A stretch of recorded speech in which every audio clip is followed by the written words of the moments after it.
ప్రార్థించుకుందాం. ఈ సమయంలో పరిశుద్ధ గ్రంథంలో నుండి వాక్య భాగాన్ని మనము అందరం కలిసి చదువుదాం. లేచి నిలబడి ఈ వాక్య భాగాన్ని ఉత్తర ప్రత్యుత్తరంగా మనము కలిసి చదువుకుందాం. 67వ కీర్తనల భాగము, కీర్తనలు 67, 1 నుండి 7 వచనాలు ఉన్నాయి. ఆ మాటల్ని మనము ధ్యానం చేద్దాం. భూమి మీద నీ మార్గములు తెలియబడినట్లును, అన్యజనులందరిలో నీ రక్షణ తెలియబడినట్లును, దేవుడు మమ్మల్ని కరుణించి ఆశీర్వదించుగాక. ఆయన తన ముఖకాంతి మా మీద ప్రకాశింపజేయునుగాక. దేవా, ప్రజలు నిన్ను స్తుతించుదురుగాక, ప్రజలందరూ నిన్ను స్తుతించుదురుగాక. న్యాయమును బట్టి నీవు జనములకు తీర్పు తీర్చుదువు, భూమి మీద ఉన్న జనములను ఏలెదవు. జనములు సంతోషించుచు ఉత్సాహధ్వని చేయుచుగాక. ప్రజలు నన్ను స్తుతించుదురుగాక, ప్రజలందరూ నన్ను స్తుతించుదురుగాక. అప్పుడు భూమి దాని ఫలములిచ్చును, దేవుడు మా దేవుడు మమ్మును ఆశీర్వదించును. దేవుడు మమ్మును దీవించును, భూదిగంత నివాసులందరూ ఆయన యందు భయభక్తులు నిలుపుదురు. అందరం కూర్చుందామమ్మా.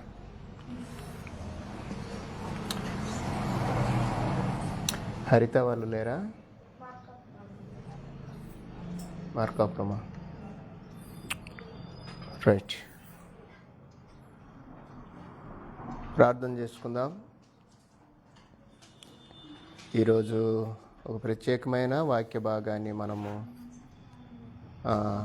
వినబోతూ ఉన్నాం, వర్తమానాన్ని.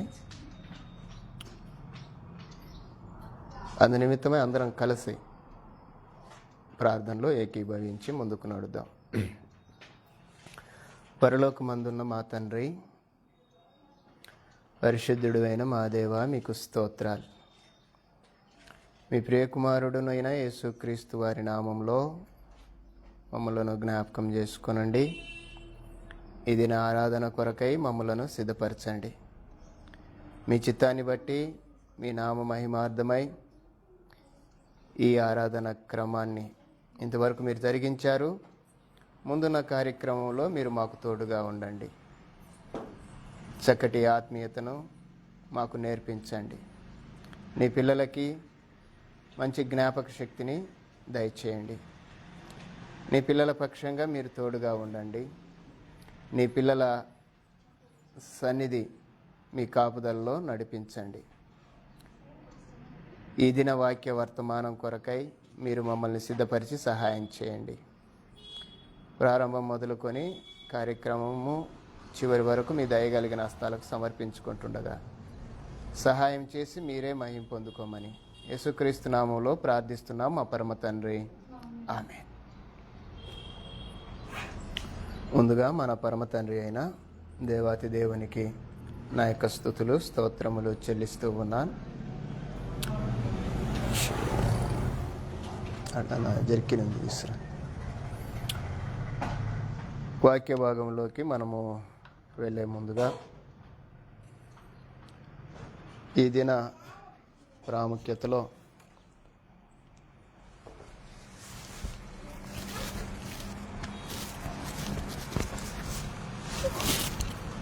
నేను మిమ్మల్ని నడిపించటానికి ఒకంతగా సిద్ధపడుతూ ఉన్నాను.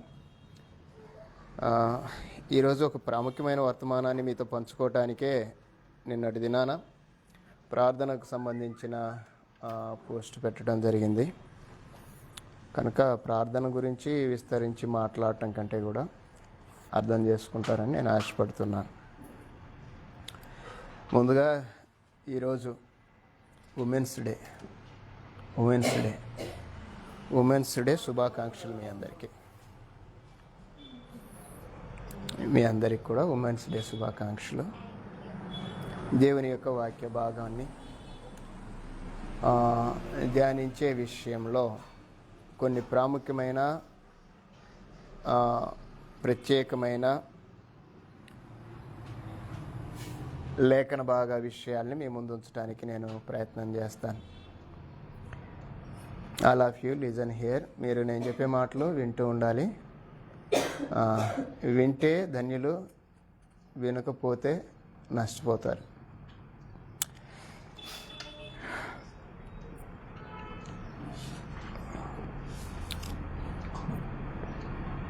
ఈరోజు వర్తమానము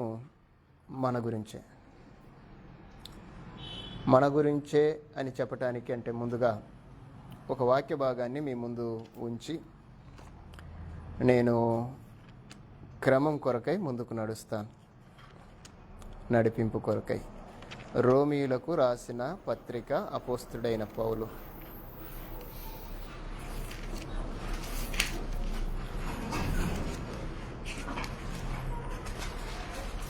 12వ అధ్యాయం మొదటి 2 వచనాల్ని అందరూ బైబిల్ తెరిచి చూడండి. రోమీయులకు రాసిన పత్రిక మొదటి 12వ అధ్యాయం మొదటి 2 వచనాలు. అందరూ బైబిల్ తెరిచారా? రైట్, అందరం కలిసి చదువుదామా? రోమీయులకు రాసిన పత్రిక 12వ అధ్యాయము మొదటి 2 వచనాలు అందరం కలిసి చదువుదాం. కాబట్టి సహోదరులారా, పరిశుద్ధమును దేవునికి అనుకూలమునైన సజీవ యాగముగా మీ శరీరములను ఆయనకు సమర్పించుకొనుడని దేవుని వాత్సల్యమును బట్టి మిమ్మును బతిమాలు కొనుచున్నాను. ఇట్టి సేవ మీకు యుక్తమైనది. మీరు ఈ లోక మర్యాదను అనుసరింపక ఉత్తమమును అనుకూలమును సంపూర్ణమునై ఉన్న దేవుని చిత్తమేంటో పరీక్షించి తెలుసుకొనున్నట్లు మీ మనస్సు మారి నూతన మగుట వలన రూపాంతరము పొందుడి. అందరం చదివాం కదా? ఈ 2 వచనాల్లో 2 ప్రాముఖ్యమైన విషయాలు ఉన్నాయి. వందనాలు. చాలా జాగ్రత్తగా ఈ విషయాల్ని మనం ఈరోజు తేల్చుకోవాలి. ముందుగా స్త్రీలు, యవన పిల్లలు, అమ్మ నువ్వు నాకు కనిపించడంలా, నువ్వు కనిపించాలా. మౌనిక, హరిత కూడా ఉంటే బాగుండేది అనుకున్నా. రైట్, తీసుకొని వస్తుంది. సరే, మధ్యలో వచ్చితే కనెక్ట్ అవుతుంది, ఇబ్బంది లేదు. 2 విషయాలు దీనిలో 2 వచనాల్లో 2 విషయాలు ఉన్నాయి. ఆ విషయాలు నేను తెలుసుకునే ముందుగా ఈ 2 వచనాల్లో ఆ 2 విషయాలు ఏదో మీరిగిన టక్కున చెప్పగలిగితే మీరు వాక్యం చదువుతున్నట్లు నేను అనుకుంటాను. 2 వచనాల్లో 2 విషయాలు చెప్పాడు. 2 విషయాల్లో ఆ 2 ఏంటో మీరు చెప్పాలి. 12వ అధ్యాయంలో 2 విషయాలు చెప్తున్నాడు.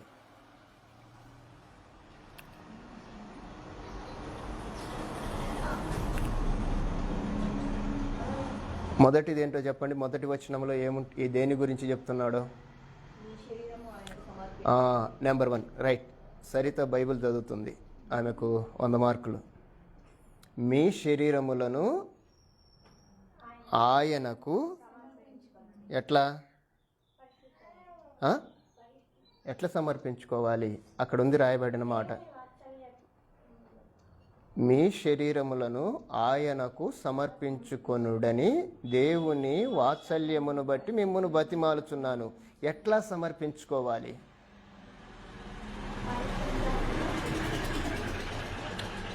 సజీవ యాగముగా అని రాయబడింది. మీరు చదివితే బాగా అర్థమవుతుంది.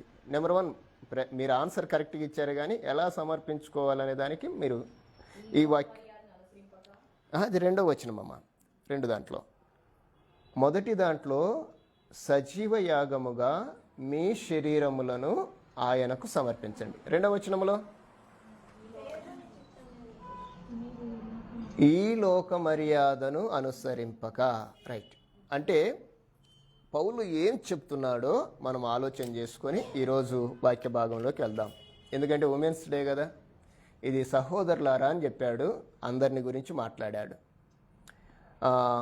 అందరి గురించే గనుక ఈ విషయంలో మనం ఒకంత దైవికమైన పాఠాన్ని నేర్చుకోవటానికి ప్రయత్నం చేద్దాం. సరేనా? ఒక దైవికమైన పాఠాన్ని నేర్చుకోవటానికి ప్రయత్నం చేద్దాం. మీకేమైనా అర్థమవుతుందా ఈ వచనాన్ని బట్టి? దేవుడు ఏం కోరుకుంటున్నాడో, ఆయన ఏం చెప్పాలనుకుంటున్నాడో, ఏమడుగుతున్నాడు ఆయన? మీ శరీరాల్ని సజీవ యాగంగా ఆయనకు సమర్పించండి. ఎవరికి చెప్తున్నాడు? ఎవరికి చెప్తున్నాడు ఈ మాట? ఎవరికమ్మా? సహోదరులకి. సరే, సహోదరులు అని మనం చెప్పుకునే ముందు 1వ అధ్యాయంలోకి వెళ్ళి ఒకసారి చూద్దాం రండి. 1వ అధ్యాయంలోకి రండి. అది అలానే గుర్తుపెట్టుకోండి. 1వ అధ్యాయంలోకి వచ్చేసేయండి.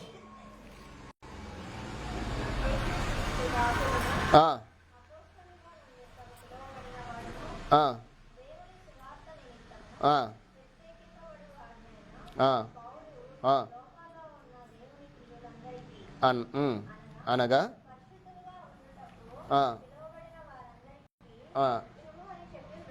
ఎవరికి రాశాడు ఈ పత్రిక? ఎవరికి రాశాడమ్మా? పరిశుద్ధులుగా ఉండుటకు పిలువబడిన వారికి. పిలువబడిన వారు అంటే సంఘము, ఎక్లేషియా. పిలువబడిన వారికి రాయబడిన పత్రిక అంటే సంఘానికి రాసిన పత్రిక. పత్రికల్లో మనకుండబడిన పత్రికల్లో కొత్త నిబంధనలో కొన్ని సంఘ పత్రికలు ఉన్నాయి, కొన్ని వ్యక్తిగత పత్రికలు ఉన్నాయి. సంఘ పత్రికలు సంఘమంతటిని బలపరుస్తూ ముందుకు నడిపిస్తాయి. వ్యక్తిగత పత్రికలు ప్రతి వ్యక్తిని టచ్ చేస్తుంటాయి. అంటే రెండూ ఈక్వల్గానే ఉన్నప్పటికీ వాటిని గురించిన భావాలు చాలా ప్రాముఖ్యంగా మనము ఆలోచన చేయగలిగితేనే అర్థమవుతాయి. నెంబర్ 1, ఈరోజు మన అంశము, మన సబ్జెక్ట్ ఏంటంటే దేహము. నేను ప్రేయర్ గురించి మీకు పోస్ట్ పెట్టాను, మీరు చూసారో లేదో. మన గ్రూప్లో ప్రేయర్ గురించిన పూర్తి సమాచారం నేను పంపించాను. ఒకసారి మీరు రివ్యూ చేయండి. డౌట్స్ ఉంటే మళ్ళీ పోస్ట్లో నాకు తెలియచేయండి. అది ఎందుకంటే ప్రేయర్ గురించి చెప్తూ పోతే చాలా సబ్జెక్ట్ ఎక్కువ ఉంటుందని మీకు పంపించడం జరిగింది. రైట్, ఈరోజు మన సబ్జెక్ట్ ఏంటంటే దేహము.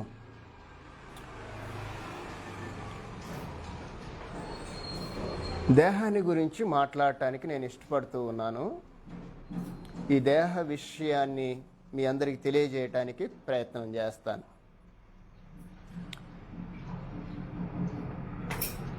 ఇప్పుడు ఈ దేహాన్ని మనము ఏమి విధంగా ఆలోచన చేస్తున్నాము, దేహాన్ని ఏ విధంగా ఆలోచన చేసుకుంటున్నామో మనము ఒకసారి గమనిద్దాం. చాలామంది దేహ విషయంలో సందేహాలు ఉన్నాయి. దేహానికి సంబంధించిన విషయాల్లో సందేహాలు ఉన్నాయి. దేహం ఎలాగున్నా పర్వాలేదు, ఆత్మ బాగుండాలి అని చెప్పేవాళ్ళు ఉన్నారు. కొంతమంది ఆత్మ బాగుండాలి, దేహము పరిశుద్ధంగా ఉండాలి అని చెప్పేవాళ్ళు కూడా ఉన్నారు. ఈ రెండింటిని బట్టి ఈరోజు మనము ఈ దేహాన్ని గురించి ఆలోచన చేస్తూ, ఈ దేహాన్ని గురించి అంటే ఆలోచన చేస్తూ వ్యక్తిగతంగా దేవుడు మనతో ఏం మాట్లాడుతున్నాడో దాన్ని కూడా మనము ఆలోచన చేద్దాం. వ్యక్తిగతంగా పౌలు గారు రోమీలో ఉండబడిన సంఘానికి రాసిన మాట ఏంటంటే, మీ శరీరములను సజీవ యాగముగా ఆయనకు సమర్పించుకొనుడి. నెంబర్ 1. నెంబర్ 2 ఏంటంటే, మీరు ఈ లోక మర్యాదను అనుసరించకూడదు. రైట్, ఏంటి దేహాన్ని గురించి, శరీరాన్ని గురించి ఆయన బాధ ఏంటి? శరీరాన్ని గురించిన ఆలోచన ఏమని చెప్పటానికి పౌలు ప్రయత్నం చేస్తున్నాడు? ఏంటి విషయం? దేహాన్ని గురించి పౌలు గారు చెబుతున్న ఆలోచన విధానం ఏంటి? మీరు ఎప్పుడైనా ఆలోచన చేశారా దేహాన్ని గురించి? చచ్చిపోయిన తర్వాత సమాధి దగ్గర ఏమంటారంటే మన్నైనది మరలా భూమికి చేరును, ఆత్మ దాన్ని దయచేసిన దేవుని యొద్దకు వెళ్ళును. మన్ను గనుక ఈ మంటి దేహాన్ని మంటికి అప్పగించుతాము అనేది అక్కడ మాట్లాడతాం. అంటే ఈ దేహాన్ని గ్రంథము ఏ విధంగా బోధించింది అంటే మంటితో బోధించింది. దేహం ఏంటట? మంటి దేహం. ఈ మంటి దేహము సజీవముగా ఉన్నప్పుడు, చచ్చిపోయినాక మంటికి అంటిస్తాం. మరి సజీవంగా ఉన్నప్పుడు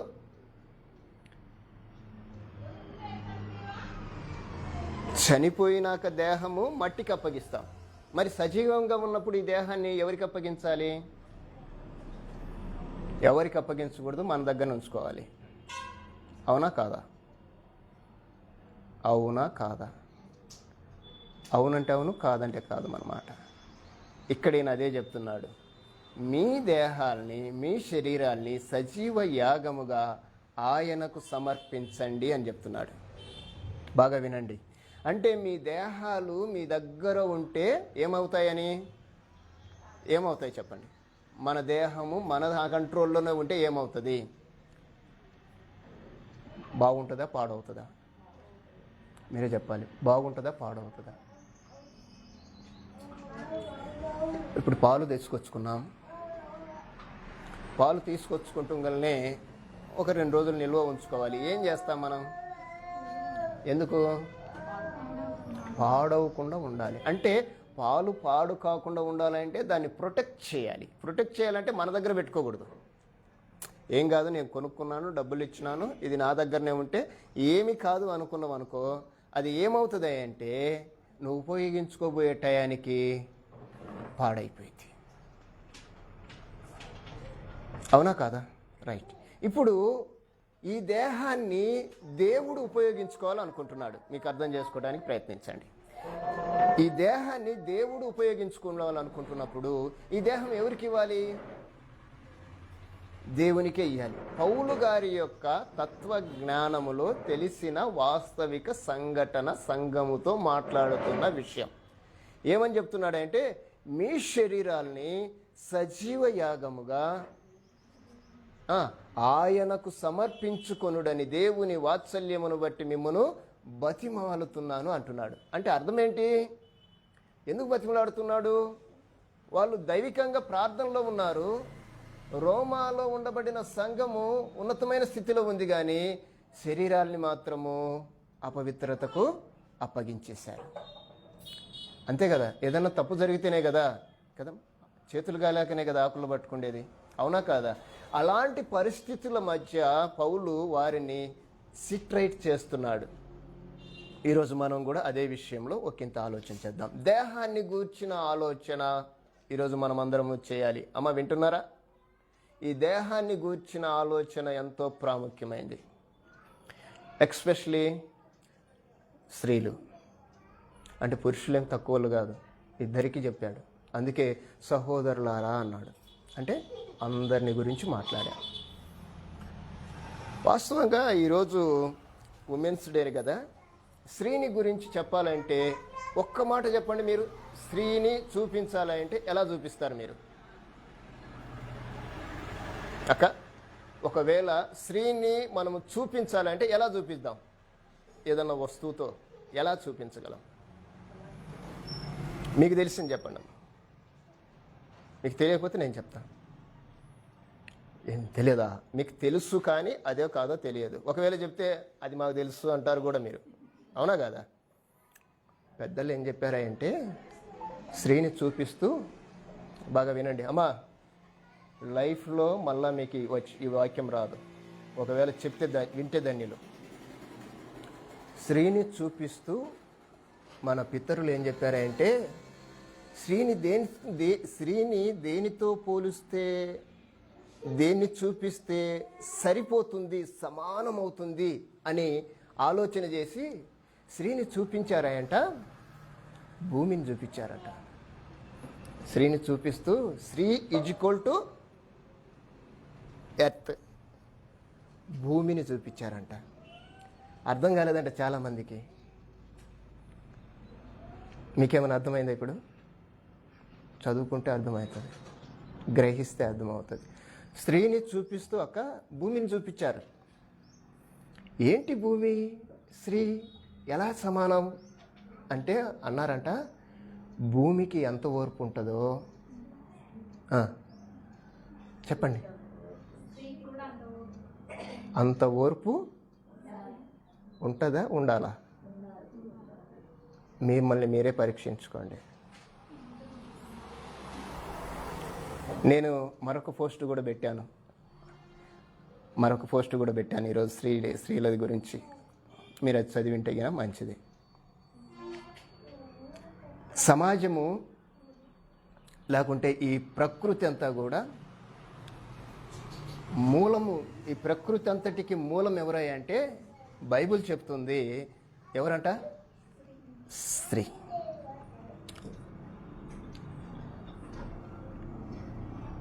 అంటే ఈ ప్రకృతి చెబుతుంది స్త్రీ మూలమని, భూమి చెబుతుంది స్త్రీ అని. అసలు ప్రకృతి అంతా నింపబడటానికి ఎవరు మూలము? స్త్రీ యొక్క ప్రాముఖ్యత ఈరోజు చాలామందికి తెలియక, అంటే పురుషులకు తెలియక, అలాగని స్త్రీలకు కూడా తెలియటం వాళ్ళేంటి వాళ్ళు మీకు అర్థం చేసుకోండి. స్త్రీకి కూడా అంటే ఒక స్త్రీకి ఆమె యొక్క స్థితి ఈరోజు తెలియటంలా, కానీ ఆ స్థితి తెలుసుకోవటానికి పరిశుద్ధాత్మ దేవుడు గ్రంథములో చాలా విషయాలు రాశాడు. చాలా విషయాలు స్త్రీ గురించి చెప్పాల్సిన విషయాలు వస్తే బైబిల్ దాదాపుగా నేను చెప్తాను వినండి, 70% స్త్రీ గురించి మాట్లాడింది. కానీ బైబిల్లో స్త్రీలు ఎక్కువ కనిపించరు, జనసంఖ్యలో కనిపించరు. నెంబర్ 1 మీరు చూశారు ఎక్కడన్నా? ఇంచుమించు 5,000 మంది పురుషులు, ఇంచుమించు 4,000 మంది పురుషులు, ఇంచుమించు ఆ రోజు బాప్తిసం పొందిన వారు 3,000 మంది పురుషులు. ఇశ్రాయేలీల జనాభా లెక్కను లెక్కించినప్పుడు వారి యొక్క కాల్బల్గము 6 లక్షల మంది. స్త్రీలను లెక్కించారా? ఎందుకు లెక్కించలేదు చెప్పండి? ఆమెను లెక్కించటము అంత తేలికైన విషయము కాదు. చాలామంది స్త్రీని తక్కువ చేశారనుకుంటారు. స్త్రీని దేవుడు ఎక్కడ కూడా తగ్గించలే. అవసరమైతే వారిని ప్రవక్తలుగా కూడా ఉంచాడు. మీకు తెలుసా, బైబిల్లో మీరు చూస్తే స్త్రీకి సంబంధించిన 2 గ్రంథాలు ఉన్నాయి. వాళ్ళ పేర్ల మీద 2 గ్రంథాలు కూడా రాశాడు. అంటే స్త్రీలకు ప్రాముఖ్యతను ఇచ్చినట్ట అయ్యానట. నేను చెప్తున్నాను, తక్కువ పుస్తకాలని మీరు ఎక్కువ ఆలోచన చేయాల్సిన పని లేదు. తక్కువ 2 పుస్తకాలైన ఇన్ఫర్మేషను 2 గ్రంథాలకు సంబంధించింది. ఏ 2 గ్రంథాలు? పాత నిబంధనకి, క్రొత్త నిబంధనకి. అంటే మీరేం ఐకాన్ అనుకోవచ్చు దాని విషయంలో. ఇలాంటి స్త్రీలను లేకుంటే వారిని గురించి మాట్లాడుతూ ఈరోజు మీతో చెప్పడానికి ఇష్టపడుతున్నాను. ఒక కుటుంబము కట్టబడాలి అంటే దేవుడు మాట్లాడాడు, స్త్రీయే మూలము అని చెప్పాడు. ఎవరంట? స్త్రీయే మూలం. లేడీస్ ఫస్ట్, అవునా కదా? లేడీస్ ఫస్ట్ అని ఎందుకన్నారో ఏమో మీరు అర్థం చేసుకోవాలి. నిజంగా లేడీస్ ఫస్ట్ అయితే ఈరోజు లేడీస్ ఏమైపోతున్నారంటే ఈరోజు ఈక్వల్ పొజిషన్కి వచ్చారులేండి. ఈరోజు రిజర్వేషన్లని 50-50 అని ఈరోజు తీసుకొచ్చేసారు. సంతోషం. అయితే నేను ఈరోజు గురించి, లోకాన్ని గురించి అయితే చెప్పడానికి ఇష్టపడను, కానీ దేవుడు స్త్రీకి కానీ పురుషునికి కానీ చెప్పబడిన మాటలను బట్టి మనం ఆలోచన చేద్దాం. ఎందుకంటే ఈరోజు ఒక్కళ్ళ గురించే కాదు, ఇద్దరి గురించి మాట్లాడతాను. ఇద్దరు కూడా సరి చేసుకోవాలి. ఒకవేళ ఎవరికైనా అవసరమైతే ఈ వర్తమానాన్ని మీరు షేర్ చేయండి. ఏం మాట్లాడుతున్నాడంటే, మీ శరీరాల్ని సజీవ యాగముగా ఆయనకు, వింటున్నారా? ఆయనకు సమర్పించుకోండి. శరీరము ఆయనకు సమర్పించుకోకపోతే ఏమవుతుంది? శరీరము ఆయనకు సమర్పించుకోకపోతే ఏమవుతుంది? ఏమవుతుంది చెప్పండి? కొన్ని ఇన్సిడెంట్స్లు మీకు చెప్పమంటావా? నేను చూచినవి, విన్నవి, అనుభవించినవి మాట్లాడతాను. ఒక స్త్రీ తన శరీరాన్ని ప్రభువుకు అప్పగించకపోతే దాని ఫలితాన్ని కూడా ఆమె అనుభవించాలి. అప్పగించకపోతే నేను సూటిగా మాట్లాడుతున్నాను. మా అన్న కుమారుడు, మా పౌలన్న కుమారుడి విషయంలో పెళ్లి జరిగింది. ఆమె శరీరాన్ని నేను ఈ సభాముఖంగా మాట్లాడటానికి ధైర్యం చేస్తున్నాను. ఏం జరిగిందో తెలియదు కానీ తేడా వచ్చింది. శిక్ష అనుభవిస్తుందా లేదా? ఇంకొక విషయం చెప్తున్నా. మా మరదలు ఉంది, చిన్న ఆమె పల్లవి. ఆమె పెళ్లి చేసుకుంది. తర్వాత పరిస్థితులు ఇప్పుడు అనుభవిస్తున్నారు. లేరమ్మా? మా చెల్లెలు అనుభవిస్తున్నారు. ఎక్కడ జరిగింది పొరపాటు? దైవికమైన నియమాల్లో ఏదో జరిగింది. అంటే భూమి మీద మనకు కొన్ని కనిపిస్తుంటాయి కానీ అలాగ మనం ఎప్పుడు కూడా ఆలోచన చేయం కదా.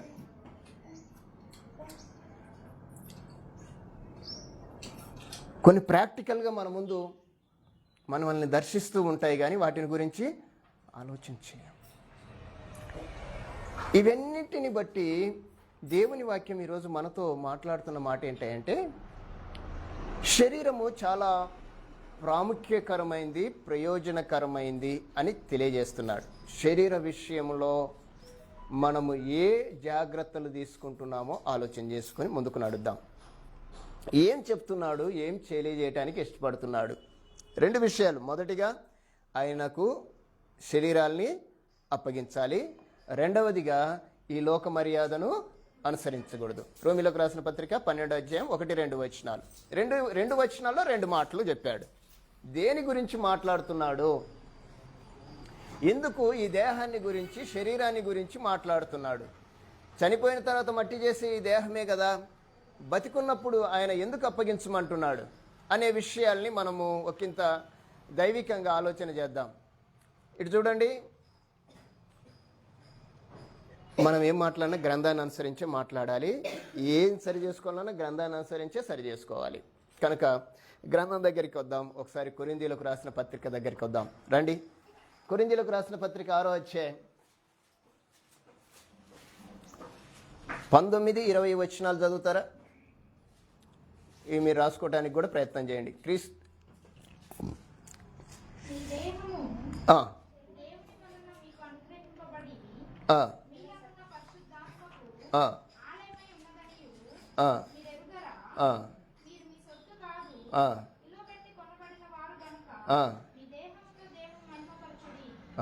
అంటే దేవుడు మహిమపరచబడాలి అంటే ఏం కావాలంట? ఏం కావాలమ్మా? అంటే దేహము దేవుణ్ణి మహింపరచాలి. దేవుణ్ణి మహింపరచాలంటే దేహము ఏమై ఉండాలి? దేవుడు పరిశుద్ధుడు. దేవుడు ఎలాంటి వాడు? నేను పరిశుద్ధుడనై ఉన్నాను గనుక అన్నాడు. అంటే దేవుణ్ణి మహింపరిచే దేహం ఎలా ఉండాలి ఇప్పుడు చెప్పండి? ఏమా, అది స్త్రీయా పురుషుడా కాదు. దేవుడు కోరుకుంటున్నాడు, దేవుడు మహింపరచబడాలి.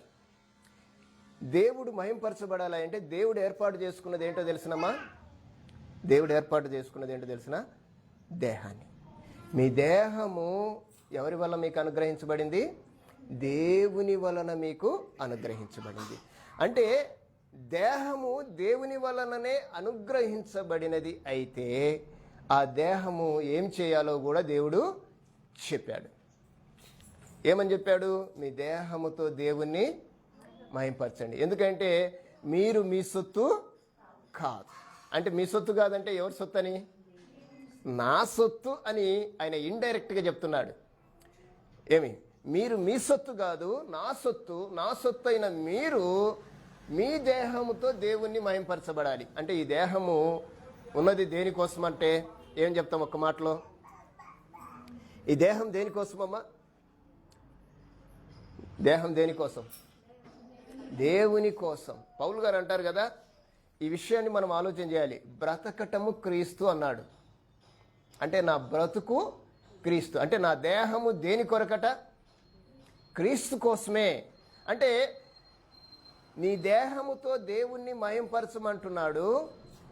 ఈ దేహానికి ఉన్న స్పెషల్ ఏంటి మీకు అర్థమవటానికి చెప్తాను అమ్మా. ఈ దేహముతో దేవుని మహింపరచమంటున్నాడు కదా, ఈ దేహానికి ఉన్న స్పెషల్ ఏంటి? అసలు విలువబెట్టి కొనబడబడినారు అన్నాడు కదా, దేహంతో దేవుని మహింపరచబడమన్నాడు కదా. ఏంటి ఆ స్పెషల్ అంటే 15వ వచనం చదువుతారా? ఈ దేహములు మీ దేహములు క్రీస్తునకు అవయవములై ఉన్నవి అమ్మా అని మీరు ఎరుగరా? చాలు అంటే మనకు తెలియాలి. ఎవరికి అవయవాలంటే ఈ దేహంలోని ఎవరికంటమ్మా? ఎవరికి? అక్కడ ఒక ఆయన పేరు చెప్పాడు. ఆయన గురించి మాట్లాడండి మీరు. ఆయన ఎప్పుడు కూడా ఎవరికి అవయవాలు? మీ దేహములు క్రీస్తుకు అవయవములై మీకు ఉన్నాయని మీకు ఎరుగరా అంటే తెలుసా తెలియదా? మీకు తెలుసా తెలియదా? క్రీస్తుకు మన దేహము మన అవయవాలు ఆయన వై ఉన్నాయని మనకు తెలుసా తెలియదమ్మా? వాక్యం చెప్తుంది ఎరగండి అని చెప్తుంది, అంతే కదా? తెలుసుకోండి అని చెప్తుంది. ఎందుకు చెప్తున్నది అంటే మీ దేహము ఎవరి వల్ల మీకు అనుగ్రహించబడింది? దేవుని వలన అనుగ్రహించబడింది. ఎందుకు మీకు అనుగ్రహించబడింది? దేవుణ్ణి మహింపరచడానికి అనుగ్రహించబడింది. దేవుణ్ణి మహింపరిచే ఈ దేహము దేవుని వలన అనుగ్రహించబడింది. ఈ దేహంలో ఉన్న అవయవాలు ఈ క్రీస్తువి ఆ క్రీస్తువైన దేహాల ద్వారా, దేహంలో ఉండబడిన వాటి ద్వారా నువ్వు దేవుణ్ణి మహింపరచాలి. అందుకే ఈ దేహము భద్రంగా ఉండాలంటే ఎవరికి అప్పగించాలి? ఎవరికి అప్పగించాలమ్మా? ఎప్పుడు అప్పగించాలి?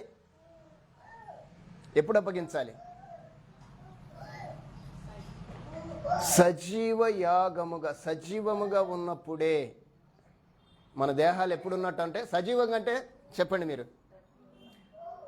బాగున్నప్పుడే, జీవంగా ఉన్నప్పుడే మన దేహాల్ని ప్రభువుకి సమర్పించాలి. రైట్. ఇంకొక వచనాన్ని కూడా మీ ముందు నేను ఉంచడానికి ప్రయత్నం చేస్తాను. మూడవ భాగం నేను చెప్తున్నాను. మొదటిది వచ్చేసి రోమీలకు రాసిన పత్రిక 12:1-2. రెండవది వచ్చేసి కొరింథీయులకు రాసిన మొదటి పత్రిక 6వ అధ్యాయం 19-20 వచనాలు. ఇక మూడవ వచనం చెప్పి నేను మిమ్మల్ని కొంచెం వాక్య భాగంలోకి నడిపిస్తాం. 3:16 మొదటి కొరింథీయులకు రాసిన పత్రిక 3:16. మీరు దేవుని ఆలయమై ఉన్నారనియు దేవుని ఆత్మ మీలో నివసించుచున్నాడనియు ఎరుగరా? ఎవడైనా దేవుని ఆలయమును పాడు చేసిన యెడల దేవుడు వాణ్ణి పాడు చేయును. సరే, దీంట్లో ఏం నేర్చుకుందని చెప్పండి. ఏం చెప్తున్నాడు ఇక్కడ ఈ మాట? మనం ఏమై ఉన్నామంట అంటే దేవుడు ఏం చేసుకున్నాడు మనిషిని?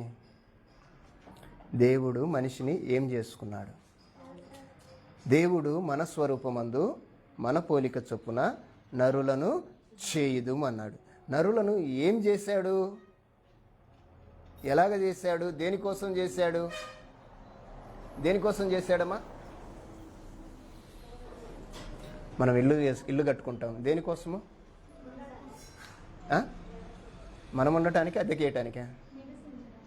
మనం నివసించటానికి. మనం కట్టుకునే దాంట్లో మనమే ఉండాలి. మనం కట్టుకున్న దాంట్లో ఇంకొకళ్ళు ఉన్నారనుకో, ఉంటారంటే ఒప్పుకుంటారా? ఏం చేస్తారు? తరిమేస్తాం కదా, బలం ఉంటే. అంతే కదా చేసేది. నా చేత కదని ఊరుకుంటామా? నేను కట్టుకున్న ఇంట్లో కదమ్మా, నేను సంపాదించిన ఆస్తి ఇంకొకటి అనుభవిస్తే ఊరుకుంటామా? నాది అనుకున్నది ఇంకొకరికి ఇస్తామమ్మా? ఇవ్వం. రైట్. ఇప్పుడు దేవుడు ఏమంటున్నాడంటే దేవుని వాక్యాన్ని ఆలోచన చేయండి. దేవుడు తన స్వరూపమందు తన పోలిక చొప్పున నరులను చేశాడు. స్త్రీనిగాను పురుషునిగాను వారిని సృజించాడు. స్త్రీ పురుషులుగా సృజించిన వారిని ఎందుకు సృజించాడు? దేనికోసమ్మా? ఆయన ఆలోచన ఏంటి? ఆయన ఇమేజ్ ఏంటి దేవుని విషయంలో మన గురించి? ఏమా, ఎందుకు సృజించాడు మనల్ని? ఆయన ఉండటానికి. బాగా వినండి.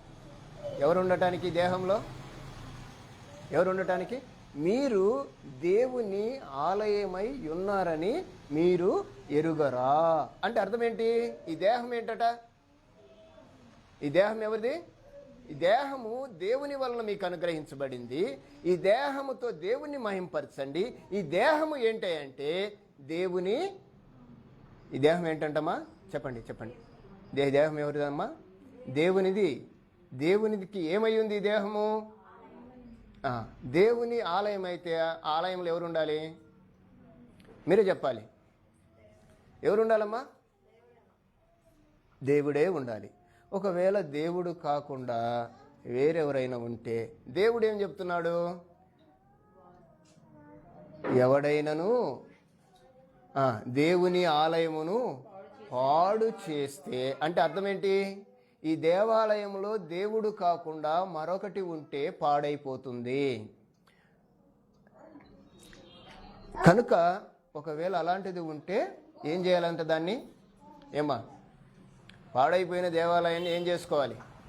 పాడైపోయింది అనుకోండి, ఏం చేయాలి? ఏం చేయాలమ్మా? పరిశుభ్రపరచాలి కదా. పాడైపోయిన దేహాన్ని మనము పరిశుభ్రపరచకపోతే మన పరిస్థితి ఏమవుతుందంటే, ఇది ఒక అంటువ్యాధి లాంటిది. ఏంటిది? పాడు అనేది. ఈ అంటువ్యాధి లాంటిది ఏం చేస్తుంది అంటే మనిషిని ఏం చేస్తుంది? పాడు చేస్తుంది. కనుక పాడైపోకుండా మనము పవిత్రపరచబడాలి అంటే, పాడైపోకుండా పరిశుద్ధంగా ఉండాలి అంటే, పాడైపోకుండా ప్రభు కొరకు మనము సంసిద్ధంగా ఉండాలి అంటే ఈ దేహాన్ని ఎవరికి అప్పగించాలి? దేవునికి అప్పగించాలి. అంటే ఈ దేహాన్ని దేవునికి ఎలా ఇవ్వాలి చెప్పండి? ఎలా ఇవ్వాలమ్మా? ఇప్పుడు ఈ దేహము పాడైపోవటానికి మొట్టమొదటి వెపన్ ఏంటో చెప్పండి. దేహము పాడైపోవటానికి మొదటి వెపన్, ఆయుధం ఏంటో చెప్తారా? ఏంటమ్మా? అంటే పాడైపోవటానికి, ఈ దేహము పాడైపోవటానికి లేదా మన దేహాన్ని మనం పాడు చేసుకోవటానికి వెపన్ ఏంటి? ఆయుధం అంటారు దాన్ని. ఏమైంటుంది? ఏదో చెప్పు. ఏంటి చెప్పు? కళ్ళ. రైట్. నీ దేహమునకు దీపము కన్నే. రైట్. కన్ను బాగుంటే దేహం అంతా బాగుంటుంది. ఈ దేహానికి, కంటికి కూడా ఒక వెపన్ ఉంది. అదేంటి అంటే ఆలోచన. మన ఆలోచనే మన దేహాన్ని పాడు చేస్తుంది. ఈరోజు యవ్వన పిల్లలు పాడైపోవటానికి కారణం ఏంటో చెప్పండి.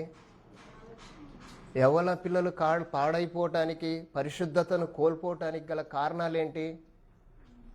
ఈరోజు పిల్లలు తల్లిదండ్రుల విషయంలో తల్లిదండ్రులను దూరం చేయటానికి కానీ, తల్లిదండ్రులను కొట్టడానికి కానీ, తల్లిదండ్రులను చంపటానికి గల కారణం ఏంటి? ఏంటట? ఆలోచన. ఎక్స్పెషలీ యవ్వన పిల్లలు తమ దేహాల విషయంలో ఎంతవరకు వారి యొక్క బిహేవియర్ ఉందంటే, అసలు వాళ్ళకు ఆ బిహేవియర్, ఆలోచన వచ్చినప్పుడు కన్న తల్లిదండ్రులు గుర్తురారు, దాన్ని ఇచ్చిన దేవుడు కూడా గుర్తురాడు. ఒకవేళ కన్న తల్లిదండ్రులే గుర్తొస్తే ఆ పిల్లలు వారి యొక్క దేహాల్ని పాడు చేసుకుంటారా? అంటే ఏమీ లేదు, వీళ్ళు వారి ఆలోచనలను మార్చేసుకుంటున్నారు. వారు ఏదో ఆలోచన చేస్తున్నారు. మీరు ఎవరినైనా అడగండి, యవనస్తులకు ఏదైనా చెప్తే మాకు అన్నీ తెలుసు అంటారు. వాళ్ళు అంటారా? అనరా?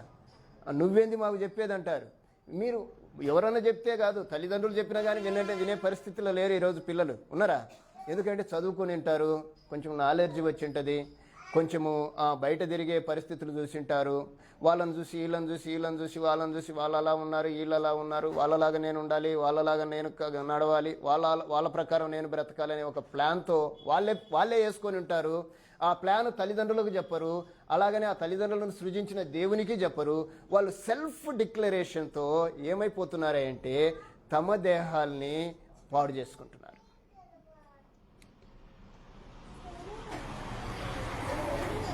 పాడు చేసుకోవటం వలన వచ్చే ప్రతిఫలం ఏంటో తెలిసిన? కన్న తల్లిదండ్రులు తలదించుకుంటున్నారు. అవునా కాదా? ఒక బిడ్డ ఒక తల్లికి తలవంపులు తెచ్చేదిగా ఉండటానికి దేవుడు ఆమెకి ఇచ్చాడా? పిల్లలు తల్లిదండ్రులకు తలను ఎత్తే స్థితి తీసుకురావాలి తప్ప తలవంపులు కలిగే స్థితిని పిల్లలు ఎప్పటికీ కూడా తీసుకురాకూడదు. ఈరోజు ఒకవేళ ఆ పరిస్థితుల మధ్య, ఆ క్రమంలో ఒకవేళ తల్లిదండ్రులు కానీ పిల్లలు కానీ ఉన్నట్లయితే పిల్లల యొక్క దేహాల విషయంలో ఎగ్జామినర్గా ఉండాలి. పరీక్షించే వారిగా వారు ఉండకపోతే ఫలితము మరొక రకంగా ఉంటుంది. దేవుడు మాట్లాడుతూ చెప్తున్న వాక్యం ఏంటి తెలిసిన? ఎవరైనాను దేవాలయాన్ని పాడు చేస్తే, ఎవరైనాను దేవుని ఆలయమును పాడు చేస్తే ఏం జరుగుతుందంట? చెప్పండి ఏం జరుగుతుందంట? ఎవరు పాడు చేస్తారమ్మా? పాడు చేసింది దేవుడు తీసుకుంటాడా? దేవుడు తీసుకుంటాడా? మీకు ఒక విషయాన్ని చెప్తాను. కయ్యను ఏబేలు అర్పణను తెచ్చారు. ఎవరి అర్పణ తీసుకున్నాడు? ఏబేలు అర్పణ. కయ్యను అర్పణ ఎందుకు తీసుకోలేదు? అది ఆయనకు నచ్చలేదు.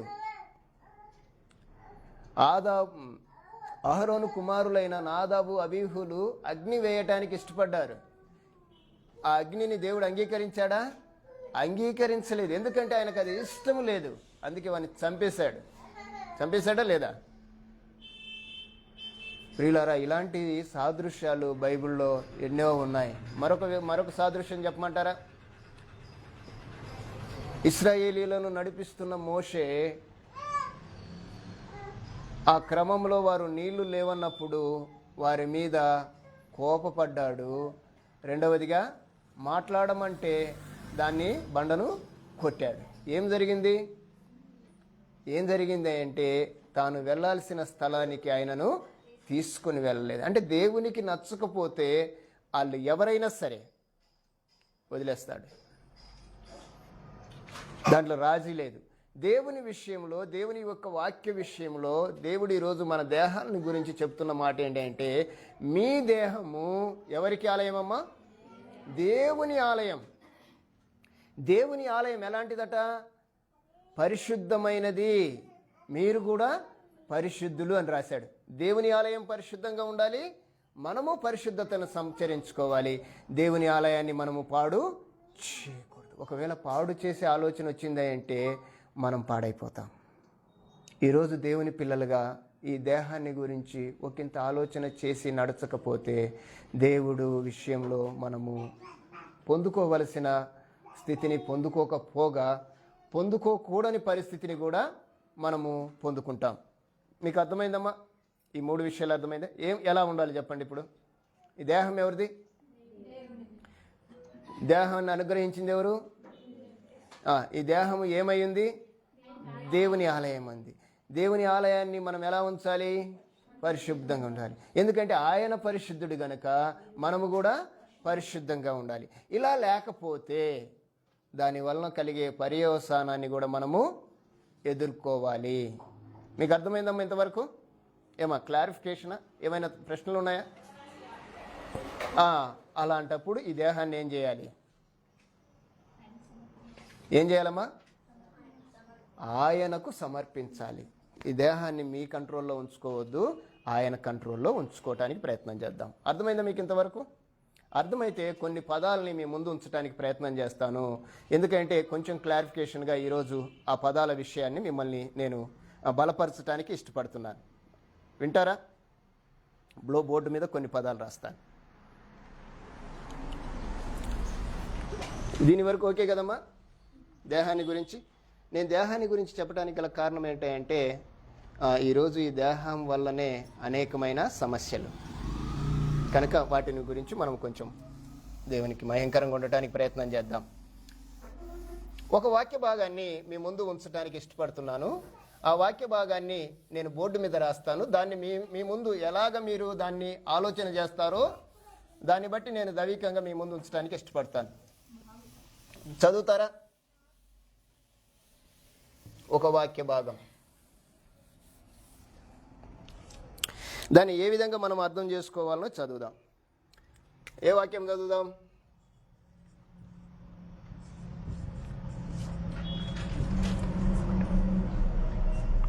చదవండి.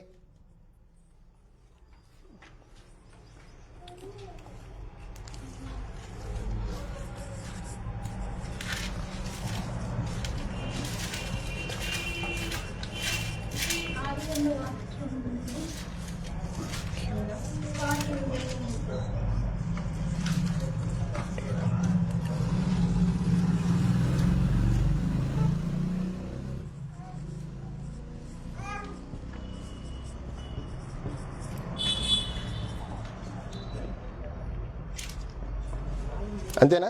మొదటి వచనం అంతేనమ్మా?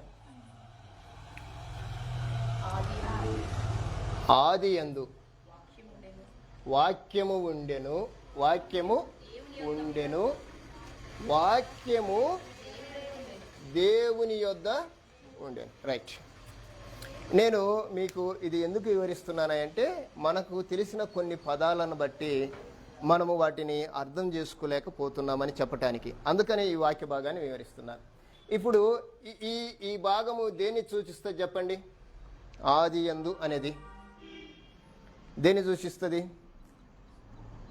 ఆది యందు. సరే, మీకు అర్థమవుతుంది. ఒకప్పుడు అనేది దేన్ని సూచిస్తుంది చూడండి, చెప్తాండి అమ్మా. ఒకప్పుడు అనేది పాస్ట్ కదా, అంటే పాస్ట్ అంటే అర్థం ఏంటి? జరిగిపోయింది. జరిగిపోయిందంటే అంటే ఇది దేన్ని సూచిస్తుంది?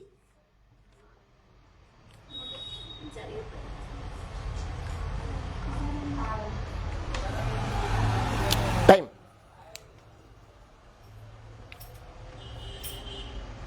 ఆది యందు అనేదాన్ని జరిగిపోయిందే పాస్టేనే, అది దేన్ని సూచిస్తుంది అంటే కాలం.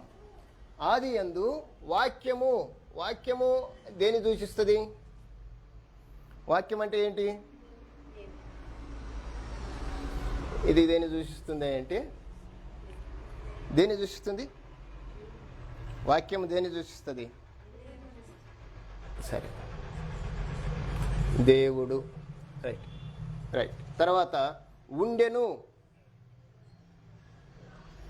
ఆది యందు వాక్యము ఉండెను అంటే ఉండెను అనే దాన్ని ఎలాగ అర్థం చేసుకోవచ్చు మనం?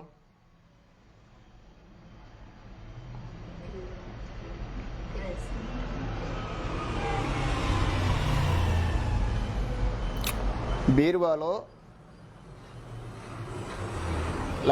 లక్ష రూపాయలు ఉన్నాయి. ఏమా? బీరువాలో మా ఇంట్లో బీరువాలో 1,00,000 రూపాయలు ఉన్నాయి అంటే అర్థం ఏంటి?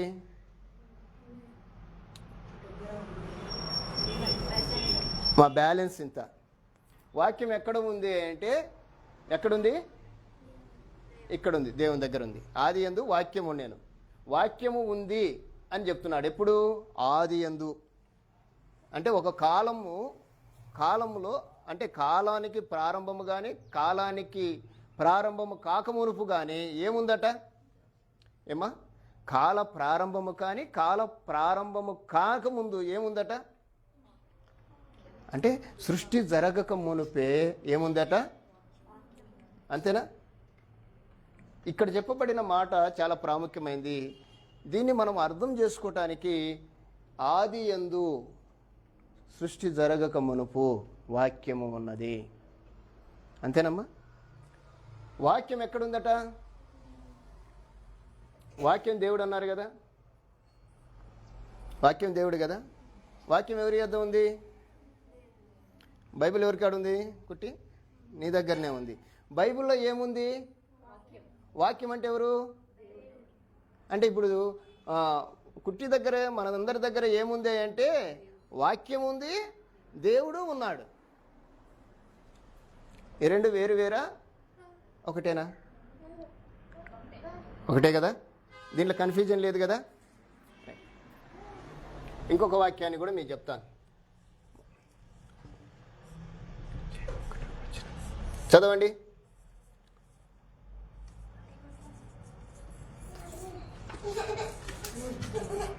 ఆదియందు దేవుడు భూమి ఆకాశములను సృజించెను.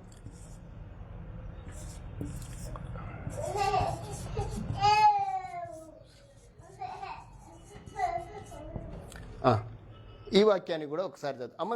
మీకు అర్థమైందా? ఇది మొదటి మీకు అర్థమైందా? ఒకప్పుడు అర్థం కాలేదా? Right, come to the point. ఆది యందు వాక్యం ఉండెను. ఆది యందు అంటే ఆది అనేది కాలాన్ని చూపిస్తుంది. ఆ కాలము సృష్టి ప్రారంభమా సృష్టికి ముందా? ప్రారంభానికి ముందా తెలియదు మనకి.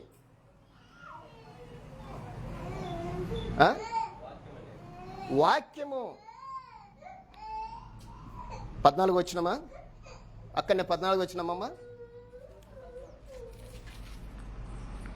1:14. రైట్. నీకు ఆ వాక్యం ఏంటో నేను చెప్తున్నాను. ఇక్కడ ఈ వాక్యం ఏంటంటే 1వ అధ్యాయం 14వ వచనం. ఆ వాక్యము బాగా ఉండండి, శరీరధారి అయి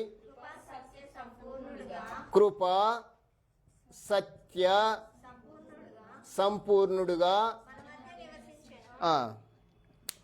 ఎవరైనా మన మధ్య నివసించను అని ఆయన చెప్తున్నాడు. ఎవరు చెప్పిన ఆయన ఎవరు?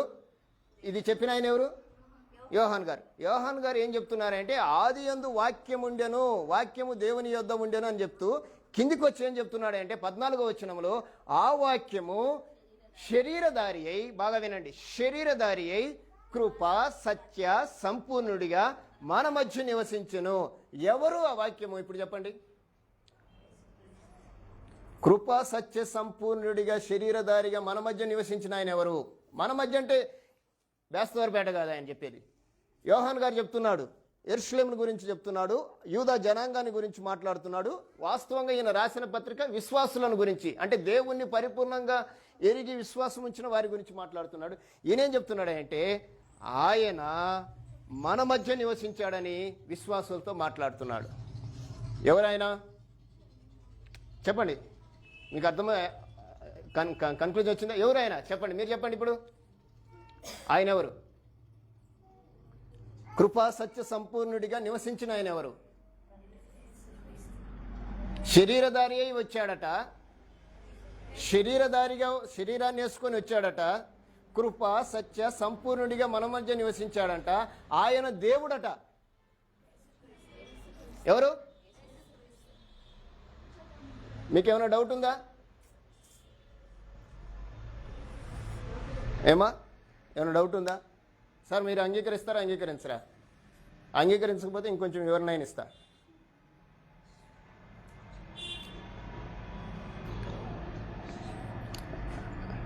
కృపా సత్య సంపూర్ణుడిగా నివసించాడు. అంగీకరిస్తారా? ఆ వాక్యము శరీరధారి అయి కృపా సత్య సంపూర్ణుడిగా మన మధ్య నివసించెను అని యోహాన్ గారు చెప్తున్నారు. ఇంకొక మాట చెప్తాను. కన్యక గర్భము ధరించి కుమారుని కనును, ఆయనకు ఇమ్మానుయేలు అని పేరు పెట్టుదురు. కన్యక గర్భము ధరించింది ఎవరిని? యేసుక్రీస్తుని. ఎలా ధరించింది? పరిశుద్ధాత్మ. ఎలాగా ఆయన పుట్టాడు? శరీరధారిగానే పుట్టాడు. యేసుక్రీస్తును కన్యక గర్భము శరీరధారిగా పరిశుద్ధాత్మ ద్వారా ఆయనను భూమి మీద కన్నది. అంతేనా? అంటే ఎవరు అంటే ఆది యందు వాక్యము ఉన్నది, వాక్యము దేవుని యొద్ద ఉన్నది. అంటే ఎవరు ఉన్నారంటే ఆది యందు యేసు ప్రభు ఉన్నాడు. యేసు ప్రభు ఎక్కడున్నాడంటే దేవుని యొద్ద ఉన్నాడని రాశాడు. వాక్యము దేవుని యొద్ద ఉన్నది అని రాశాడు. అంటే వాక్యము కానీ దేవుడు కానీ వేరువేరుగా లేరు, ఒకటిగా ఉన్నారు. అర్థమైందా? ఇంకా అర్థం కాల? శ్యామ్, ఇంకేమైనా కంక్లూజన్? మీకేమైనా డౌట్స్ ఉంటే అడగవచ్చు, ఇబ్బంది లేదు, అందరం నేర్చుకుంటాం. నువ్వు అడగటం బట్టి ఈ వాక్యం వచ్చింది, అంతేనా? రైట్, సరే. ఇది అయిపోయింది కదా, దీంట్లో అయిపోయిందా? మీకేదన్నా డౌట్స్ ఉన్నా అడగాలమ్మా. రైట్, ఇప్పుడు ఈ వాక్యాన్ని కూడా వివరిస్తాను. ఎందుకు వివరిస్తున్నానో మరలా మీకు నేను చెప్తాను. కొన్ని మాటలు మనము పట్టుకొని వాటిని గురించి మాట్లాడుతున్నాము, వాటిని గురించి వివరణ తెలియాలి. అమ్మా, ఆది యందు దేవుడు భూమిని ఆకాశమును సృజించెను. ఆది యందు అనేది దేన్ని చూపిస్తుంది అని చెప్పాము? కాలము. దేవుడు ఎవరైనా? ఆత్మ. భూమిని ఏమని పిలుస్తాము సైన్స్లో?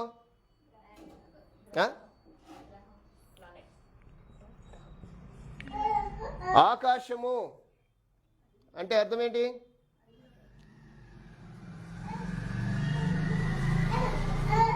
ఇది కూడా ఒక గ్రహమే. ఇది గ్రహం కాదమ్మా, ఇది ఒక ప్రాంతము. భూమి ఎలాంటిదో భూమి కంటే కూడా పెద్దది ఇది. కానీ ఇది గ్రహం కాదు, గుర్తుపెట్టుకోండి. ఒక ఆకాశం కాదు, 1, 2, 3 ఆకాశాలు ఉన్నాయి. మనకు కనపడేది ఇదే, కనపడని 2 ఉన్నాయి. ఇక్కడేమో వేరే వాళ్ళు ఉన్నారు. ఇక్కడ ఖాళీగా ఉంది, ఇక్కడ ఏమేమి ఉండాలో అవన్నీ ఉన్నాయి. అక్కడ భూమికి ఎన్ని పొరలు ఉన్నాయి చెప్పండి? 3 పొరలు ఉన్నాయా లేదా? బాగా ఆలోచన చేయండి. 1, 2, 3 పొరలు ఉన్నాయి. తెలుసా మీకు ఆ సంగతి? ఆకాశానికి ఎన్ని ఆకాశాలు ఉన్నాయి? ఆకాశం అంటే 3 ఆకాశాలు. ఏది కూడా దేవుడు మనకు తెలియకుండా ఉంచలేదు. తెలుసుకోవటానికి ప్రయత్నం చేద్దాం. ఇక్కడ కాలము ఉంది, దైవత్వాన్ని చూపిస్తున్నాడు, అంటే దీన్ని సృజించిన వాడు. ఇక్కడ ఇవన్నీ చూస్తున్నాడు. ఇవన్నీ ఎవరు చేశారు? ఎవరు చేశారు? ఈయన. అంటే సృజించను అంటే చేసెను. అంతేనా? మీకు అర్థమైందా ఈ వాక్యము? అంటే దీంట్లో ఇంత సమాచారం ఉంది మనం తెలుసుకోవాల్సింది. దీంట్లో ఏమున్నాయి అంటే భూమిలో 3 పొరలు ఉన్నాయి అనేది మనకు తెలియాలి. అంటే అది ఆయనే చేశాడు. ఆకాశం ఉంది, అది కూడా ఎవరు చేశారు? ఆదియందు దేవుడు భూమి ఆకాశములను సృజించెను అని రాశాడు. అంటే ఎవరు సృజించారు? చేసెను, సృజించాడు. ఎవరు ఎవరు ఎవరు చేశారు? మీరు. దేవుడు చేశాడు. నేను యేసుక్రీస్తా, యెహోవా, పరిశుద్ధాత్ముడా అని మీరు వేరువేరుగా చూడవాకండి దేవుణ్ణి దయచేసి. మనము ఒక భ్రమలో ఉన్నాము. వాళ్ళని ఎప్పుడు కూడా మనము వేరువేరుగా చూస్తే మనం వేరైపోతాం. వాళ్ళు ఎప్పుడు వేరుగా లేరు. ఎక్కడన్నా ఉన్నారా? మీరు ఎలా చెప్పగలరు? వేరుగా ఉన్నారని మనం ఎలాగ దాన్ని క్లారిఫికేషన్ చేయగలం? వాక్యాన్ని మనం విడదీసి రాయొచ్చు. దేవుణ్ణి ఎలాగ వేరు చేస్తాం మనము? తండ్రి, కుమారుడు, పరిశుద్ధాత్ముడు. వీళ్ళను ఎందుకు మనం వేరువేరుగా చూస్తున్నాము? ఎందుకు? ఎక్కడి నుంచి వచ్చింది ఈ సాంప్రదాయం? అంటే ఎవరో ఏదో వేశారు మనకి, ఎవరో ఏదో చెప్పారు.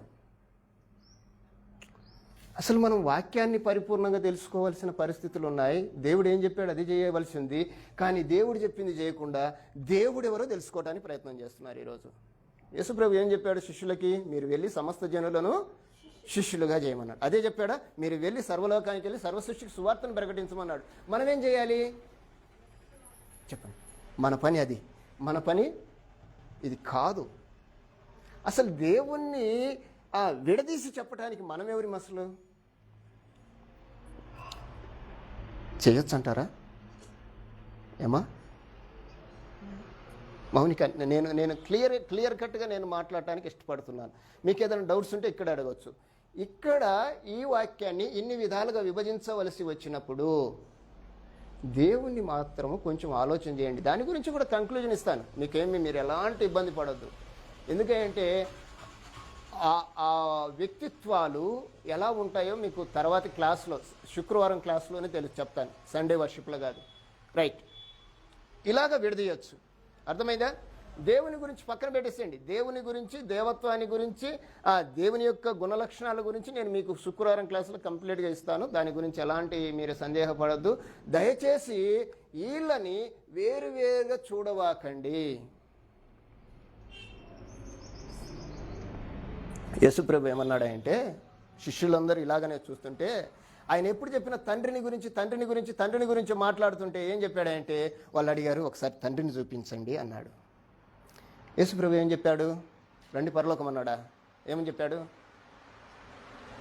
నన్ను చూస్తున్నావు కదా, నన్ను చూస్తే తండ్రిని చూసినట్టు అన్నాడు. అంటే నేను తండ్రి వేరుగా అలా అర్థం చేసుకోవాలా లేదా? ఇప్పుడు మీరు మా పెళ్ళికి రండి, మీ నాన్నను అందరికీ నేను చెప్పాలనా? ఒక కార్యం చేస్తున్నాము, ఆ కార్యానికి మీ కుటుంబం అంతా రండి, నీకేనా అమ్మకు నాన్నకు కూడా చెప్పాలంటే శ్యామ్ ఏమంటాడంటే, ఇంకా అమ్మకు నాన్నకు ఎందుకు నాకు చెప్పావు కదా, నేను చెప్తాలే అంటాడు. అంటే ఇప్పుడు ఏమన్నట్టు? వాళ్ళందరూ వేరా ఒకటా? మనం ఎందుకు వేరు చేస్తున్నాం మనుషులను వేరు చేస్తున్నాము, అలాగే దేవుణ్ణి కూడా వేరు చేస్తున్నాం. ఎందుకంటే శ్యాముకు చెప్పాను కాబట్టి మా బావ ఏమనుకుంటాడని మళ్ళీ మా బావకు చెప్తున్నా, మా బావ ఏమనుకుంటాడని మక్కకు చెప్తున్నా, మక్క ఏమనుకుంటాడని శ్యామ్ పిల్లలకు కూడా చెప్తున్నా. ఎందుకంటే ఈ చెప్పేటోళ్ళు కూడా ఏం చెప్తారంటే, అరే అన్నకి చెప్పినవా అంటారు. తర్వాత ఏం చెప్తారో తెలిసిన, వదినకి చెప్పావా అంటారు. అన్నకు చెప్పటం ఏంది, వదినకి చెప్పటం ఏంది? అన్నకు వదినకి చెప్పిన తర్వాత అబ్బికి చెప్పినవా అంటారు. అంటే వాళ్ళ కొడుకు కూడా అంటే మన ఆలోచన అంతా ఏమైపోయిందంటే వేరుగా చేసి పడేస్తున్నాం. అర్థమవుతుందా? మనకెప్పుడు కూడా వేరు చేస్తున్నాము అంటే అర్థం ఏంటంటే విడగొడుతున్నామని అర్థం. వీళ్ళు ఐక్యంగా ఉన్నారా, వేరుగా ఉన్నారా? ఒకటిగా, ఐక్యంగా అంటే ఒకటిగా అని అర్థం. అర్థమవుతుందమ్మా? ఐక్యంగా అంటే ఒకటిగా అని, అంతేనా? మీరేదో అమ్మా నీకు కన్ఫర్మ్ అవుతుందా? రైట్ రైట్ అమ్మా కుట్టి, నీకు అర్థమవుతుందా? రైట్. ఇప్పుడు వాక్యాలు రెండు మీకు విడగొట్టి రాశాను. ఇప్పుడు నేను కొన్ని విషయాలు మీతో చెప్తాను. వీటిని నేను రాస్తుంటే మీరు టకటక చెప్పేసేయాలి.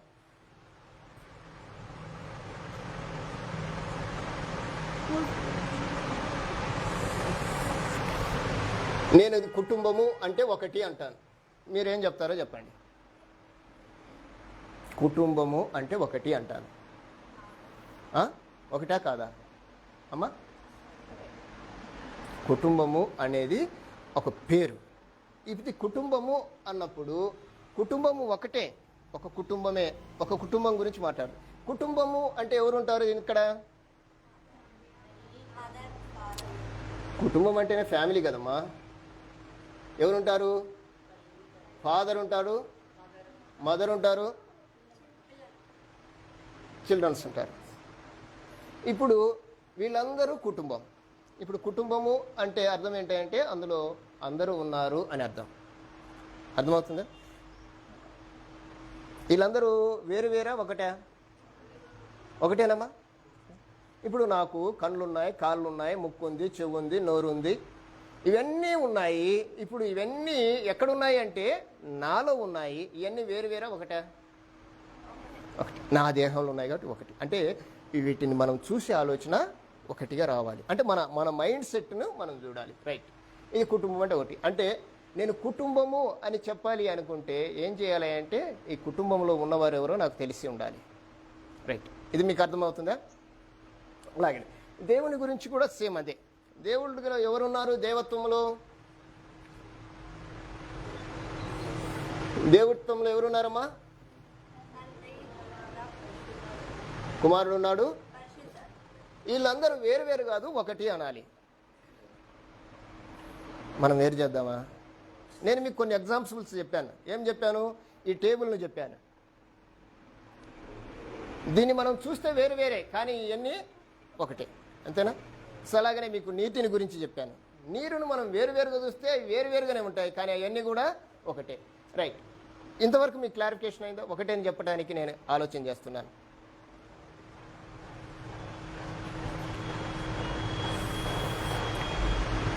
సంఘము అంటే ఒకటే. సంఘం ఒకటేనా? దీన్నే బైబిల్ ఏమన్నది అంటే పౌలు గారు శరీరము అన్నాడు. శరీరం అన్నాడు. సంఘము అంటే ఒకటేనా కాదా? ఒకటేనా సంఘము? కాదా? ఏమా సంఘం ఒకటే కాదా? ఒకటే. ఎవరుంటారు సంఘంలో? ఎవరుంటారు? రైట్. పాస్టర్ గారు, తర్వాత సంఘ పెద్దలు, తర్వాత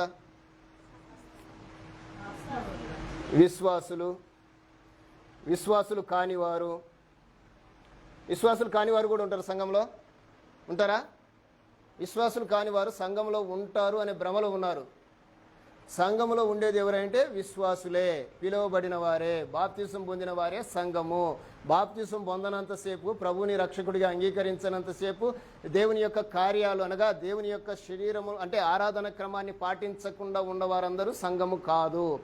సంఘము అని పిలుచుకోవటమే. వీళ్ళు మాత్రం కాదు, విశ్వాసులు కానివారు కాదు. వీళ్ళందరూ ఉంటారు. వీళ్ళందరిని ఏమంటామంటే సంఘం అంటాం. వీళ్ళని విశ్వాసులు కాని వారిని ఎప్పుడు సంఘం అంటామంటే వీళ్ళు ఏవైతే చేసి ఉంటారో అవి చేస్తే వీరు సంఘంలో చేర్చబడతారు. సంఘము అంటే అర్థం ఏంటంటే ఎక్లేషియా అనే గ్రీకు పదం నుండి వచ్చినది మాట.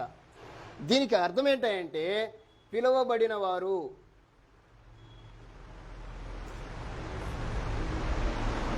ఎక్కడి నుంచి పిలువబడ్డారు వీళ్ళు? అంధకార సంబంధమైన అధికారములో నుండి. అంతే కదా? అక్కడి నుంచి పిలువబడ్డారు. అంటే ఎక్కడి నుంచి పిలువబడ్డారంటే లోకం నుండి. లోకం నుండి పిలువబడిన వారే సంఘమయ్యారు.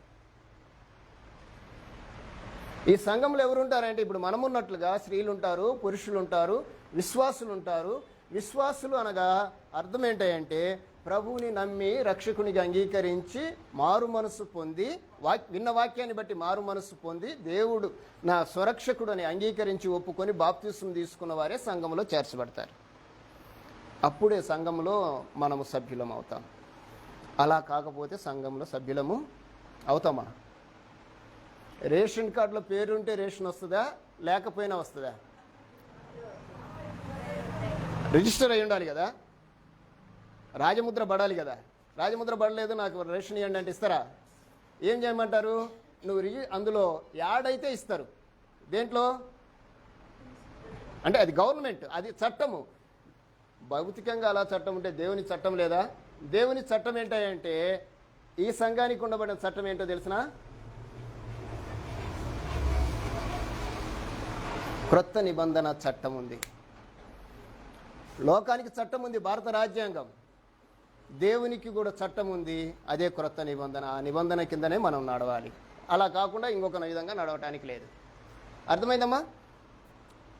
అర్థమైందా కాలేదా? ఏమైనా ప్రశ్నలు ఉన్నాయా? ఇక్కడనే ప్రశ్నలు ఉన్నాయా అమ్మా? కుట్టి ఇక్కడనే ఉన్నాయా?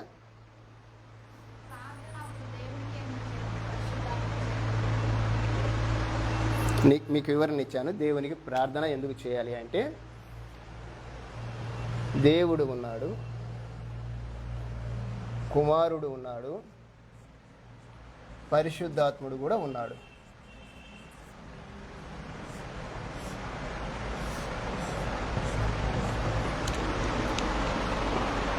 తిమోతి పత్రికలో ఒక మాట రాయబడింది, దేవుడు ఒకడే. దేవుడు ఒకడే. చదువుతారా వాక్య భాగాన్ని? వచ్చిన కూడా చెప్పాలనా? త్వరగా చదవండి.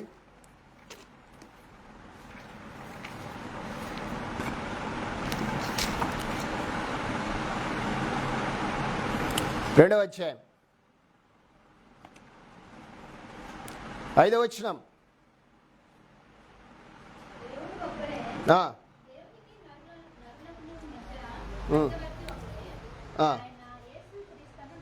రైట్. నెంబర్ 1 అంటే వాక్యాలని చెప్పడానికి టైం లేదు కాబట్టి ఆరాధన టైం అయిపోతుంది కదా. ఇక్కడ ఆయన ఏం చెప్తున్నాడంటే పౌలు గారు, దేవుడు ఒక్కడే, నరులకును దేవునికిని మధ్యవర్తి. ఎవరికైనా మధ్యవర్తినా? నరులకి మధ్యవర్తి ఒకడే. ఆయన ఎవరంట? యేసు క్రీస్తును నరుడు. ఎందుకు నరుడు అన్నాడు అంటే ఆయన ఈ లోకానికి శరీరధారిగా వచ్చాడు అని ఇక్కడ చెప్తున్న ఈ సమాచారం చెప్తున్నది ఎవరికంటే ఆ రోజు యూదులకమ్మా. బాగా గుర్తుపెట్టుకోండి, యూదులకి చెప్తున్నది ఇది. ఎస్పెషలీ ఈ ఈ ఈ ఇక్కడ ఉండబడిన ఈ తిమోతి ఎవరంటే అన్యజనుడు ప్లస్ యూదుడు. వాళ్ళ అమ్మేమో యూదురాలు, నానేమో గ్రీసు దేశస్థుడు. వీళ్ళిద్దరికి కలవలికలో పుట్టినవాడు తిమోతి. తిమోతికి దేవుని గురించిన పరిపూర్ణ అవగాహన చెప్పాలి. ఎలా చెప్పాలి? ఇట్లా అన్యజనుడిగా చెప్పాలి, అలాగే విశ్వాసుడిగా చెప్పాలి. ఈరోజు మనము అలాంటి అన్యజనులమే కానీ మనము పరిపూర్ణమైన విశ్వాసులమైతే కాదు. ఎందుకంటే మనం యూదులం కాదు, అన్యజనులలో నుండి విశ్వాసులుగా చేయబడిన క్రైస్తవులం మనం.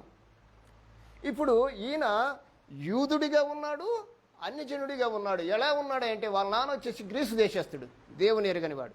వాళ్ళమ్మ వచ్చేసి యూదురాలు, వాళ్ళవ్వ యూదురాలు.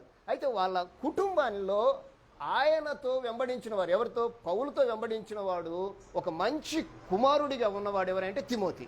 ఇప్పుడు ఈరోజు సేవకుల గురించి మాట్లాడాలి అంటే సేవకులైన ప్రతి ఒక్కరు ఎవరి గురించి మాట్లాడుకుంటారు? తిమోతిని గురించి మాట్లాడతారు.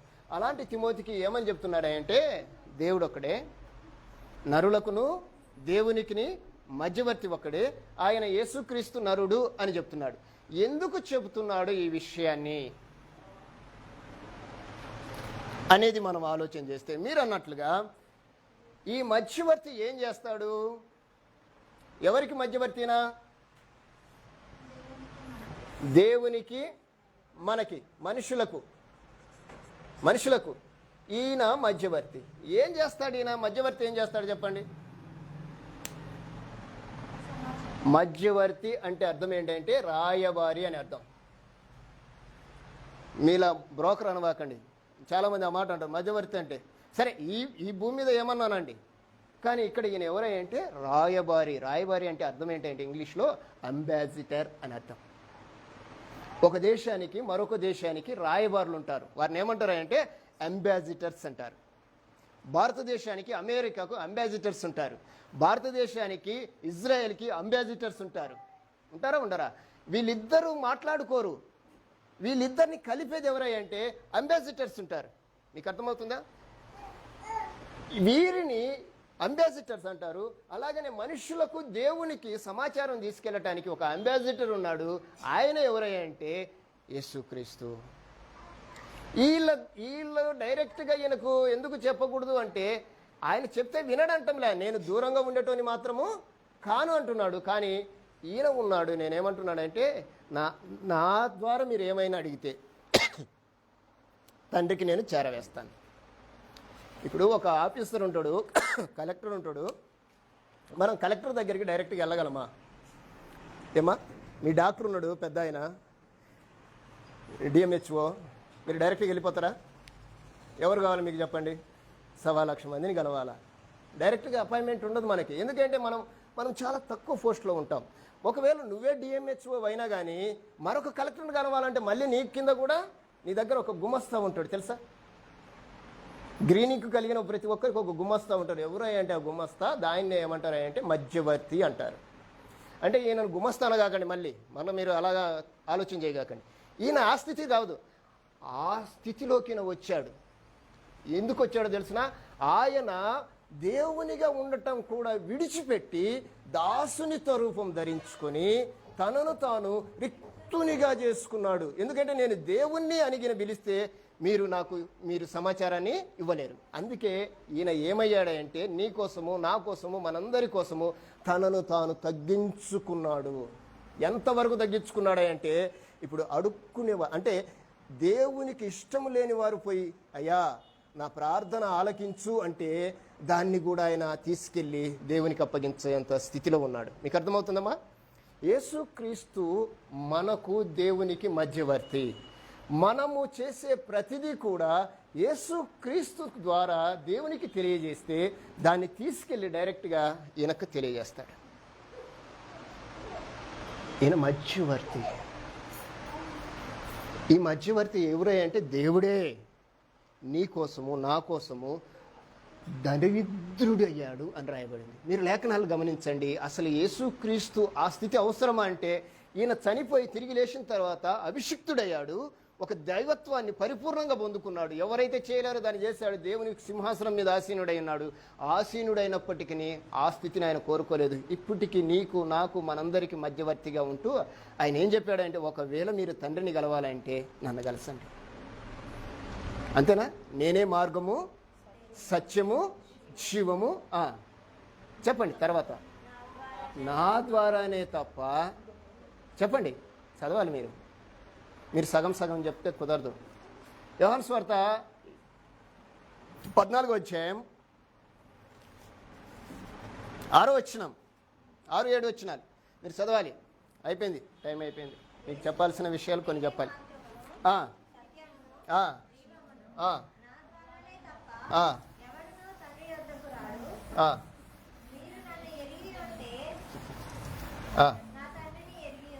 సార్ నేనేమడిగానంటే యేసుక్రీస్తు తండ్రి యొద్దకు వెళ్ళాలి అంటే ఎవరు కావాలట? ఎవరు కావాలి? మనం వెళ్ళాలన్నా ఆయనే కావాలి. మన మాటలు వెళ్ళాలన్నా కూడా ఆయననే వెళ్ళాలి. ఆయనే తీసుకెళ్తాడు. ఆయనే మీడియేటరు, లేకుంటే పోస్ట్ మ్యాన్ అనుకోండి. మన ఉత్తరం ఎవరికి వేస్తున్నామంటే యేసుక్రీస్తు నామములో. అంతేనమ్మా? మన ప్రార్థన అక్కడనేనా ముగించబడేది? దేవుని నామములో ప్రార్థన చేస్తున్నామన్నమా? మీరు ఎవరన్నా చేయండి, చేసే ప్రార్థనలో ఎవరికైనా చెప్పండి, మరలా ఏం చెప్తామంటే యేసుక్రీస్తు నామములో ప్రభువా, యేసుక్రీస్తు ప్రభువా నీకే ప్రార్థన చేస్తున్నా, నీ నామంలోనే ప్రార్థన చేస్తున్నామంటే దానికి కొంచెం అర్థం ఉండదు. కొంచెం మనం దైవికంగా ఆలోచన చేస్తే మన విన్నపములు మీరేమి చేసినను మాట చేతనే కానీ క్రియ చేతనే కానీ మీరేమి చేసినను తండ్రి అయిన దేవునికి పరిపూర్ణంగా కృతజ్ఞతాస్తులు తెలుసు యేసుక్రీస్తు నామంలో చేయమన్నాడు. ఇది వాక్యానుసారం.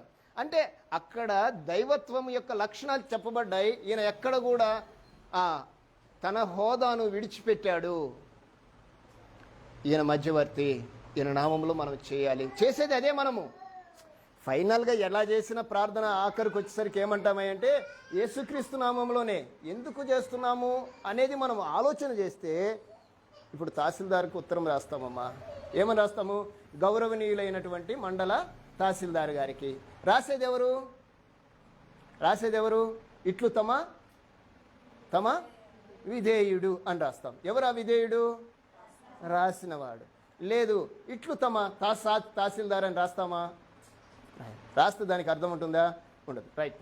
అలాగనే మన ప్రార్థన కూడా మనం అలా చేస్తాం. అంత మాత్రమే కాదు, మరొక విషయాన్ని మీకు నేను చెప్తాను. ఆశీర్వదించేటప్పుడు ఎలా ఆశీర్వదిస్తారో చెప్పండి.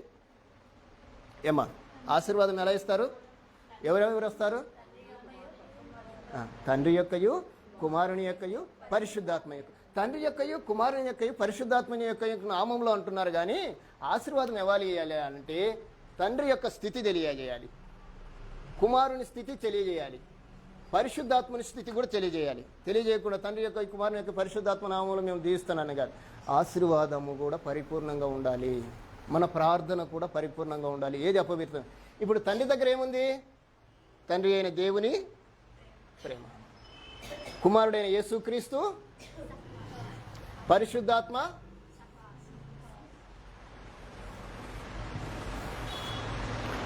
ఇది ఆశీర్వాదం. అంటే మనం చేసే వాటిల్లో కొన్ని మనము షార్ట్ కట్లోకి వచ్చాము. అందుకే షార్ట్గా అయిపోయాం మనం.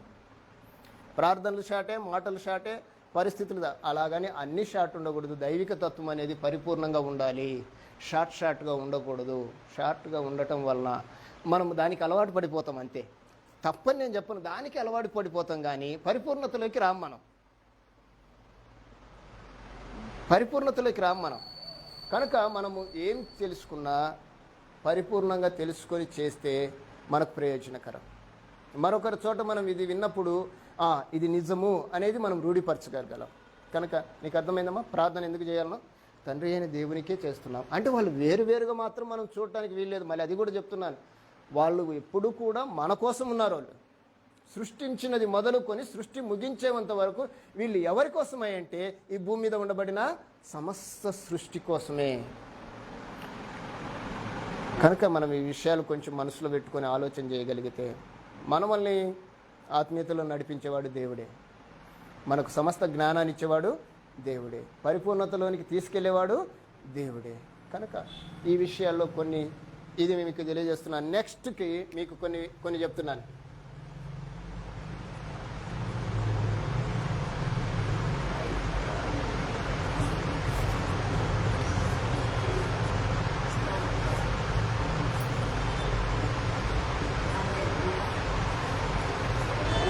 వీటిని గురించి వచ్చే వారం మీకు బోర్డు మీద క్లియర్గా మీ ముందు ఉంచడానికి ప్రయత్నం చేస్తాను. మీకు అర్థమైతే వందనాలు. అర్థం కాకపోతే గ్రూప్లో మీ యొక్క వ్యక్తిత్వాన్ని పంచుకోవచ్చు. అలా ముందుకు నడవండి. ప్రార్థన చేసుకుందాం. ఆరాధన క్రమంలోకి ముందుకు నడుద్దాం.